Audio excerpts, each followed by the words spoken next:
Alex Murdaugh's arrest marked the beginning of the end for a family that had once been untouchable. The legal drama, Alex Murdaugh's court appearances and bail hearing following his arrest. Alex Murdaugh's legal battles began in earnest. In October 2021, he appeared in court for his first bail hearing. The prosecution painted a chilling picture of the man they accused of orchestrating the murders of his own wife and son. Assistant Attorney General Creighton Waters stated that Alex had meticulously planned the killings. To divert attention away from his financial crimes, Murdaugh's legal team, led by a high-powered defense attorney, argued that there was insufficient evidence to warrant such severe charges. They claimed that Alex was a broken man, grieving the loss of his family, and that the accusations against him were politically motivated. They also raised concerns about his mental state, given his history of depression and the mounting financial and personal stress he had been under at the time of the murders.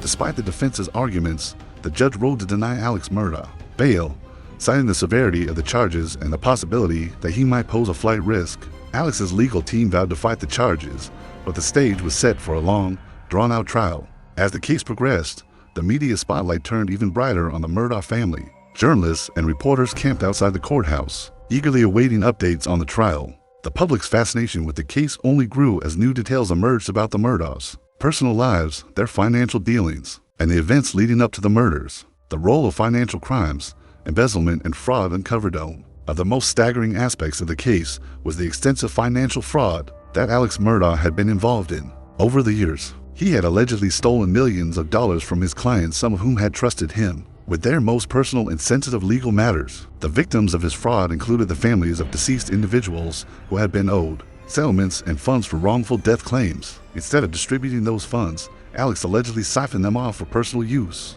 Alex's thefts were not only morally reprehensible, but also legally disastrous. His financial mismanagement and fraud had far-reaching consequences, particularly for the families who had been left without the settlements they so desperately needed. Many of these families were left in the dark, unaware of the thefts, until they were uncovered during the investigation into the murders. It was revealed that Alex had been using his position as a trusted liar to divert money into his personal accounts. The scale of the theft was staggering. Some estimates suggested that he had embezzled up to $8.5 million from clients, colleagues, and the firm itself. The magnitude of these financial crimes was staggering, and it quickly became clear that the murders were likely tied to Alex's desperate need to cover up his growing debts and illegal activities. Investigators discovered that Alex's financial situation had become unsustainable in the months leading up to the killings, and the mounting pressure may have been a driving force behind his decision to murder his wife and son. The public reaction, media sensation, and public fascination